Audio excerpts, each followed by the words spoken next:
So yesterday was Confederate Surrender Day. Happy White Flag Day to all who celebrate. And it made me think about how the stuff that happened after the Civil War, right, the period we call Reconstruction now, is the least taught subject in the United States when it is the most relevant to what is currently going on. Let's go. So picture this scene, right? The Civil War is done. Southern enslavers and their Northern backers, right, had wanted to create this whole separate country where slavery would remain legal. And in doing so, they essentially pushed Lincoln and the rest of the country into widespread emancipation, right?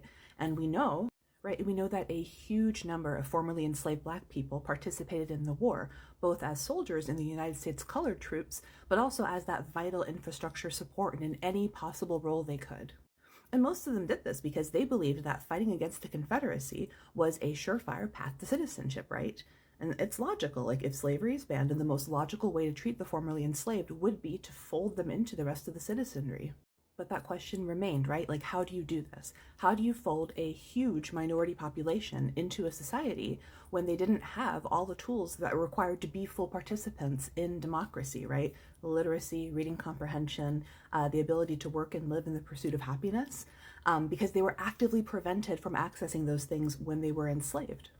So the way to solve this is that during Reconstruction, the nation at the federal level, right, decided to occupy the South with while this infrastructure was being laid down, essentially, right? The Freedmen's Bureau was created, and Black and white missionaries came from the North down into the South and helped to found schools and churches and banks and other institutions that could ensure that Black people could access the means to catch up, right? The federal government agreed that it was in everyone's best interest, right? Black, white, Southern, Northern, for us together to reconstruct society. A lot of white Southerners didn't agree. So I need y'all to understand that there were two groups here, right? And those groups don't neatly fit along geographical or along racial lines. So there was one group, right, that believed that Southern infrastructure is largely missing, right? Like, there were a few cities, but most of the region was all agricultural. And ever since the colonizers and their descendants had been settling it since the 1600s, they've used slave labor, whether that was indigenous or African, right? And after the indigenous Southerners were moved to Indian country, that was during the Trail of Tears, a whole other despicable chapter in our history, right? Where indigenous Southerners were cleared off of the land and moved to Indian country, which is now Oklahoma, so that the southern land could be turned into plantations that would be worked by African slaves. So this first group decided, hey, if we acknowledge all of this history, right? If we give everyone the same chances, the same opportunities that the Southern colonizers and settlers had in order to create a society where everyone's got a chance, then we have a true shot at peace. That was group number one. Then there was group number two, right? They panicked at the idea of Black children going to school. What if Black children had more opportunity than theirs, right? And instead of thinking, well, maybe I should create better opportunities for all children, they instead decided to attack opportunities for Black folks.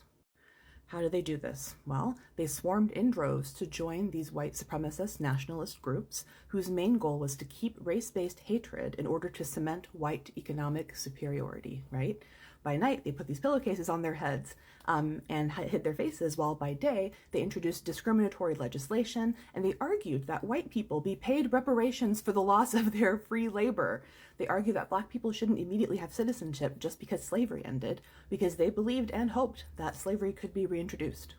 So you have these two groups, right? You have the sensible Americans and you have the racists. These two groups are very loosely represented by these two presidential candidates, right? Who are going head to head. And what happens?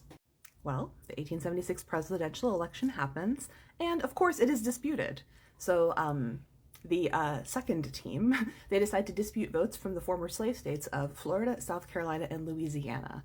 They eventually settle on what is called the Compromise of 1877. And as you can see from this political cartoon, wasn't much of a compromise, was that it was more of like, if you don't, then we will. Which is also so familiar, right? So familiar. And so part of this compromise allows this more pro-union, pro-Reconstruction president to have the seat, as long as they agree to withdraw troops from the South and allow the South to have more political autonomy. So starting 1877, Reconstruction is over, and the South is allowed to make its own decisions about what happens to the formerly enslaved.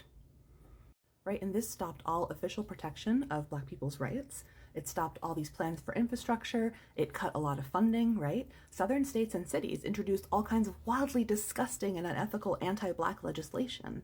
Most cities had white supremacist groups that chased Black people out of the city by burning schools, burning churches, burning out entire neighborhoods. And then when Black people fled out to the country to begin their own independent towns, white supremacist groups chased them there and burned them as well. And that's when you get Black folks packing up and going, I'm not staying, and they go up north where at least these laws don't exist in the same numbers. And while the Constitution banned slavery, white supremacists of the South found plenty of loopholes, right, through incarceration. So first they introduced Black codes that were discriminatory and were really hard to follow, which led to Black people overcrowding the Southern penitentiaries. Once incarcerated, Black people were subject to a process called convict leasing, where they worked for free on plantations and for corporations, often as part of chain gangs. Very little changes. So essentially, the South undid most of what Reconstruction aimed to do, and as a result, the rest of us now get to suffer with deep, persistent inequality, poverty, and lack of sustainable infrastructure. It is all connected in this country. So, does any of this sound familiar to you, right? We've got challenging an election, check. Making compromises, check. Allowing Black people to be thrown under the bus, check, right? Losing funding, check. Destroying schools and neighborhoods, check. Filling up our prisons, check. Making our prisoners work for pennies on the dollar, check. Yeah, it's the exact same playbook, right? And many Americans didn't recognize it this time around because we don't teach the truth of Reconstruction because it's deemed too polarizing, right? People try to call it DEI now, and now nobody can have it. Okay, yeah, great. No, time is a circle. Check up on your favorite historians because we are not okay.